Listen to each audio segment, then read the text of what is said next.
All right. Thanks for making your way to your mat today.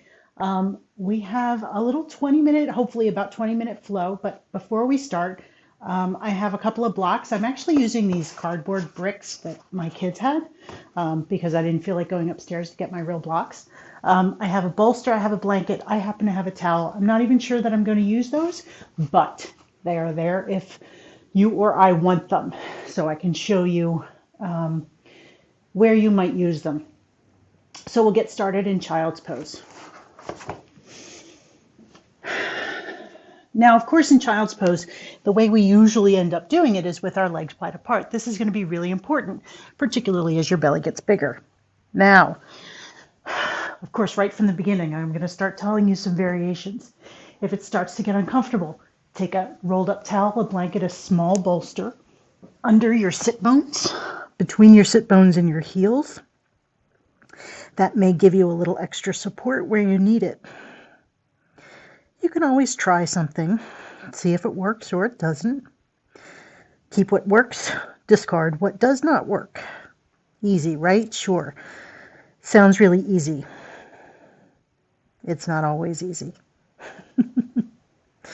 So in your child's pose, just take a few moments to settle into your breath, which may or may not change as pregnancy progresses. We'll have our organs kind of squish up into the space where our lungs would normally expand into, so our breath can come short. Don't be afraid of changing whatever you need to change, either now or throughout your practice, throughout your pregnancy. At any moment, things can be however you need them to be. All right. So hopefully you're still breathing as I talk. Take a deep breath in. Exhale it all the way out. Come up to your hands and knees with an inhale and stack your joints. So wrists right below your shoulders, knees right below your hips. Now, as your belly gets bigger and heavier, rather than dumping down through your lower back, keep your back nice and steady and stable. And that's why when you begin to practice, before you start to get really big in the belly, you build that strength so that you have support as you progress. All right, cat cows here. Inhale to cow and cat with your exhale. These will look different as you progress. Just move through them however you need to do it. So I have my toes pointed. If you like, you can always tuck your toes. You can move your hips a little bit side to side. Just keep moving in cat-cow.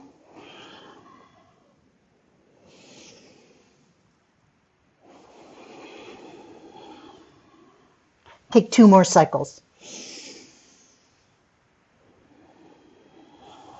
And if your breath and my breath do not match up, no worries. We are different people in different stages of our lives, in different moments.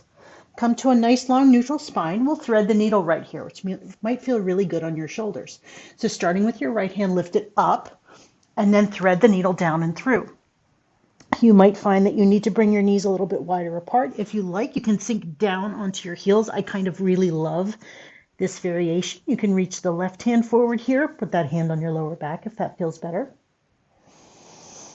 And breathe here for a few moments. Just feel how it feels to be you right now.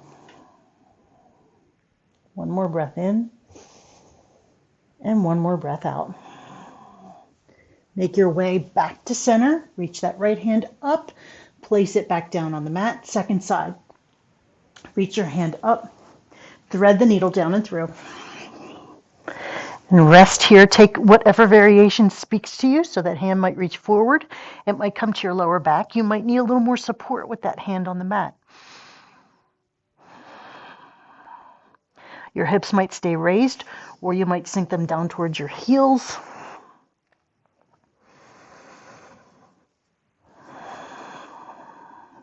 We'll stay for one more inhale and one more exhale. Make your way back up to center. Come to your hands and knees. Now make your way to your down dog. If this does not feel good, particularly as you get bigger, Move to a puppy dog, drop your hips, and just find the length from fingertips to tailbone right there in puppy dog. Kind of a fun variation anyway. Also, if your wrists start to get a little unhappy, your hands, whatever it is, because our joints do change. Deep breath in, deep breath out. One more inhale. Stay for your exhale. We have a little mini flow. Warrior one, right side. Step your right foot forward, however long or short your stance is right now. Inhale up. Warrior two with your exhale. Reverse it, lift, and then make your way to your down dog or your puppy dog. Take a breath in and a breath out. Second side, warrior one. I'm going to go from the puppy dog into the warrior one because that's unusual for us. Warrior two with your exhale. Reverse it, and then make your way to your down dog or your puppy dog. You might have one step back, you might have 16 little steps back, it really doesn't matter. Breath in and breath out. Let's do that again. Right side, warrior one, step. Inhale up. Warrior two, exhale. Reverse it. And then down dog or puppy dog. Stay for a couple of breaths. Breath in and breath out. Second side, warrior one, step. Inhale, lift up. Warrior two with your exhale. Reverse it. And then down dog or puppy dog. I'm going to move to puppy dog. So for puppy dog, you might choose to drop the back knee first and then bring the other leg back. Inhale here and exhale here. Breath in, breath out. All right, so from here, we're going to move to a toe squat. So if you're in a down dog, drop your knees. If you're in a puppy dog, you're already there. Knees together, feet together. Start there, and if you need some more stability, by all means, take your stability. All right, we're going to move to a toe squat. I'm going to bring the blocks along with me, and I'm going to turn so that you can see me from the front rather than from the side. Actually, I'll walk so that you can see a little bit of both.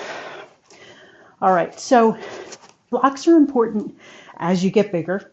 So move into your toe squat. So come up on your toes, knees together, feet together. Even right now, I don't have my feet together. So if you need a little more stability, go ahead and change so that you can find exactly what you need. All right, so if you like, and if you feel steady, and if you feel stable, you can always bring your hands up off the block. You might choose to bring them to your knees. You might choose to do a Anjali Mudra or Hridaya Mudra. Love this one. Cover your hand with cover your heart with your hand, and then the other hand comes over top. But as you get bigger, as your center of gravity changes, the blocks might be stabilizing, not just in a physical sense, but in a mental sense. So just knowing that you have those there, knowing that you won't fall, or if you do fall, you can catch yourself with these blocks. You don't even need to bring a lot of weight to them. You just need to have something so that you're sure you're not going to go anywhere. Breath in and breath out. Full inhale and a full exhale. We'll stay for one more breath right here. Exhale it out. From here, we're going to come up to a chair pose. So drop your heels, lift your hips, but not super high. If you feel like this is not stable enough, bring your feet about hip distance.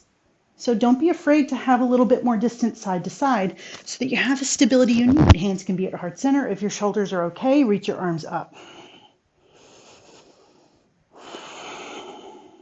Breath in and breath out. One more inhale. And forward fold with your exhale. We're going to move to a Padangusthasana. Padangusthasana we usually do with our feet hip distance, but as bellies get bigger, you might feel like you need a little extra distance side to side. Totally cool to do that. If you can and like to, catch your big toes with your first two fingers. I'm going to move to the side here again.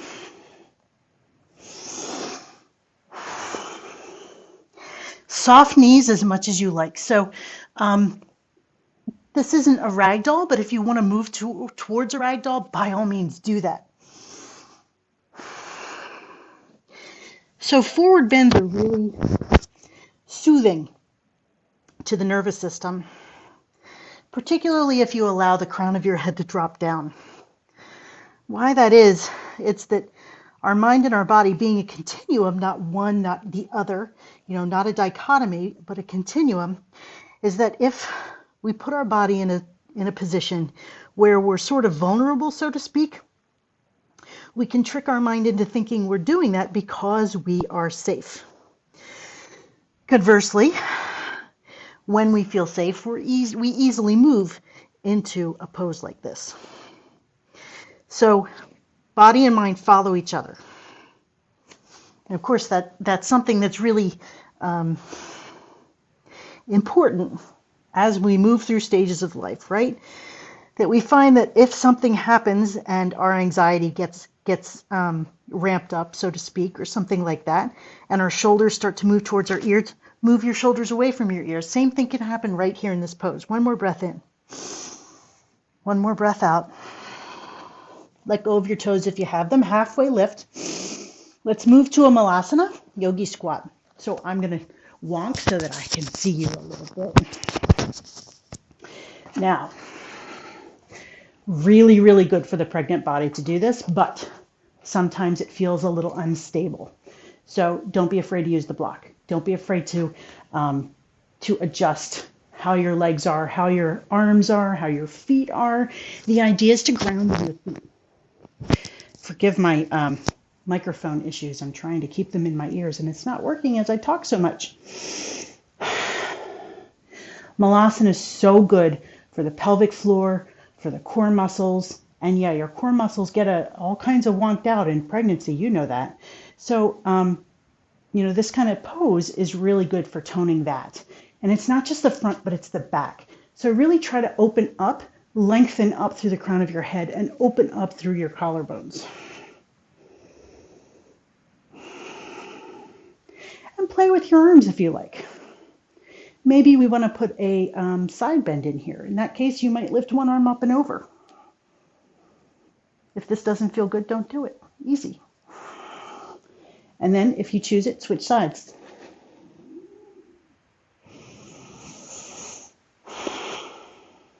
Breath in and breath out. Come back to center, and we'll simply come to a seat. You can sit on the floor. If that doesn't feel good, you can sit on a block. You can sit on a bolster. Sometimes it gets to be a little much being on the floor, particularly as we get big, we feel like we're heavy and clunky. We'll simply do a heart opener here. So put your hands behind your hips, fingers pointed away. Lift your chest up, drop your head back if your neck is okay with it. Simple, gentle heart opener here.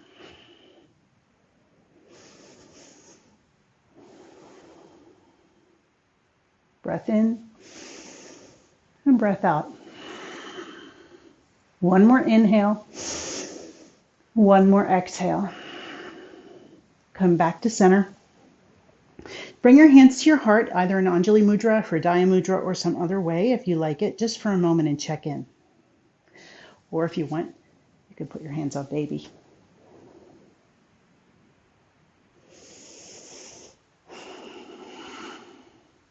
Breath in and breath out. Now we'll move to a heart opener on the floor. All of these seem like they're going kind of fast. You can always stop and stay somewhere that feels good. So come onto your back, knees bent. We'll move into a half bridge or a supported restorative bridge. So half bridge, once you're down here, press into your feet, lift your hips up. Now a full bridge is when you go even higher, but a half bridge, you've got a nice long distance from your shoulder blades up through your knees. If that doesn't feel right, take your block. Just toss it under your hips and allow your hips to sink onto the block. Not only is this a heart opener, it's an inversion. And we have lots and lots of weight that pulls us down, particularly as we get bigger. We have more weight pulling us down, pulling us down. So it's really nice to get upside down in one way or another. And this is a gentle way to do it. Breath in and breath out. One more inhale. One more exhale. Take a moment to take that block out from under if that's where you are. Supta Baddha Konasana. Soles of the feet together. Knees to other side. Now, blocks here too. I mean, seriously, blocks can be used for all kinds of things. If you like, and if you need to, set the blocks under your knees for a little extra support. These are a little bit wonky. Or if you have one or two bolsters, you can slide the bolsters under there. Remember that you have all this relaxin happening so that your joints become more lax, more open, which is great for moving things around to get ready for having a baby. However, without adding some stability to the mobility that's happening due to the relaxin, we can get almost too open. So we like to keep the balance even with the changes that pregnancy brings with it. You could put your hands on your belly if you like. The traditional way of doing this is one hand on your heart, one hand on your belly. That's also really, really nice in this situation. But if you need some more grounding, don't be afraid to play with your arms just by your sides. Cactus arms. It's almost unlimited. I know we have these traditional forms that we're like, oh, this is how we do it. No, we could, but we don't have to. One more breath in here. One more breath out. If you have blocks or bolsters under your knees, slide them out. Bring your knees together, roll to your side, push up to a seat. We'll do a hip opener. We'll do cow face. Now, cow face with relaxin in your hips, 2 thumbs up. But still, I know you're a rider and that gets really tight hips. So the idea is to move your knees towards stacking up on top of each other. Don't be afraid to sit on a block if you like. So knees move towards stacking up, feet move wide.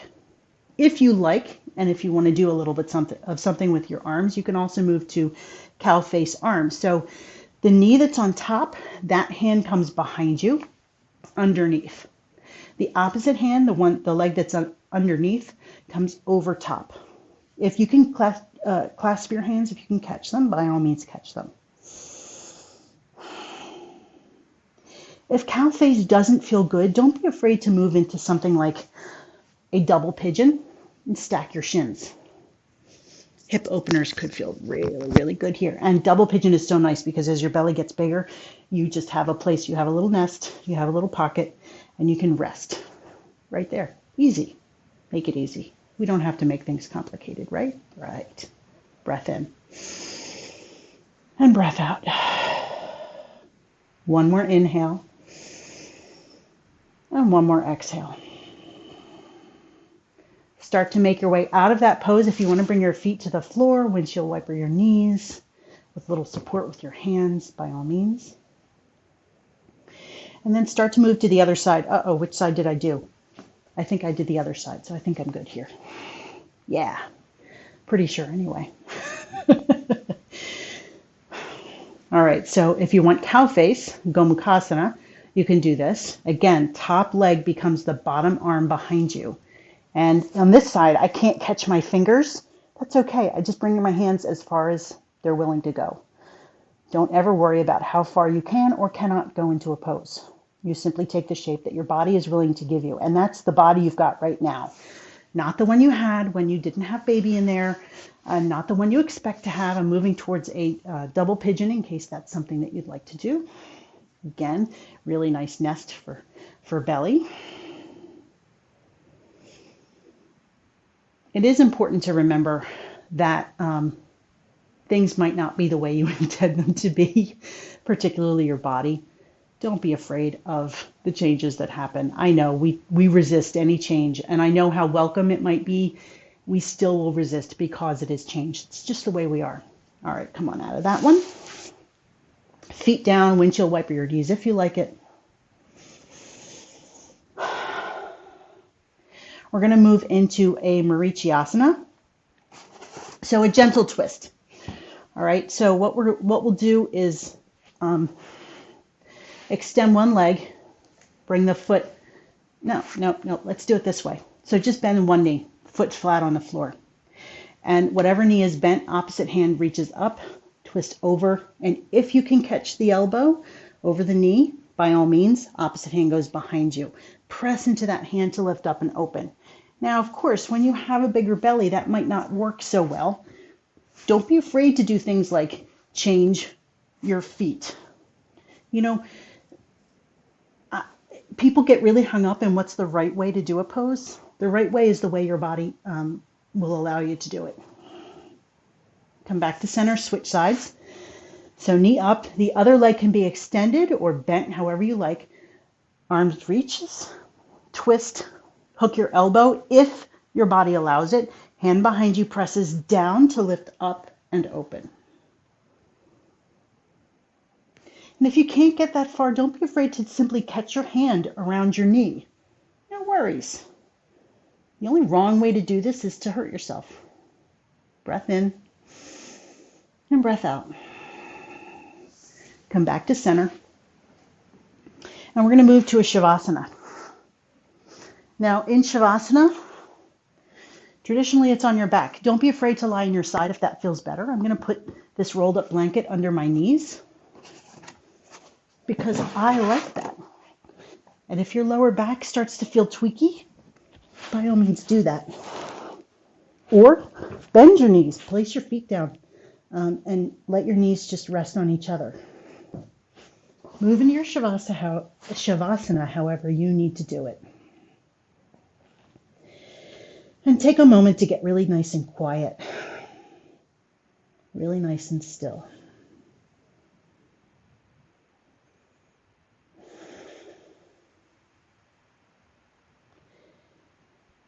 You can stay as long as you like in a Shavasana. Don't be afraid to pause this and just stay to rest and relax fully, to integrate the entire practice.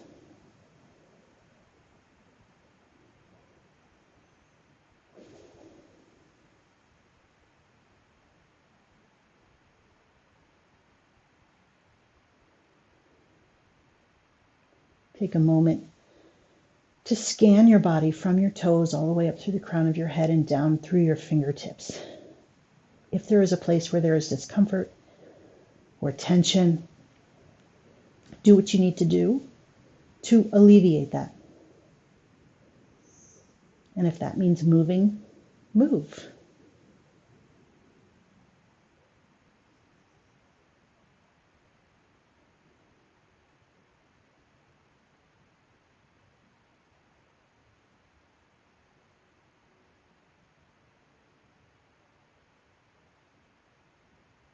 Take a breath in and exhale it out. Wiggle your fingers, wiggle your toes, roll out your wrists and your ankles. Bend your knees if they're not yet bent, feet to the floor. Roll to your side if you're not yet there. And pause.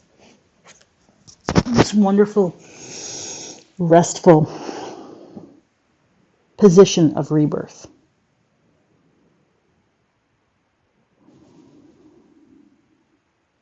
When you feel ready, go ahead and push yourself up to a seat.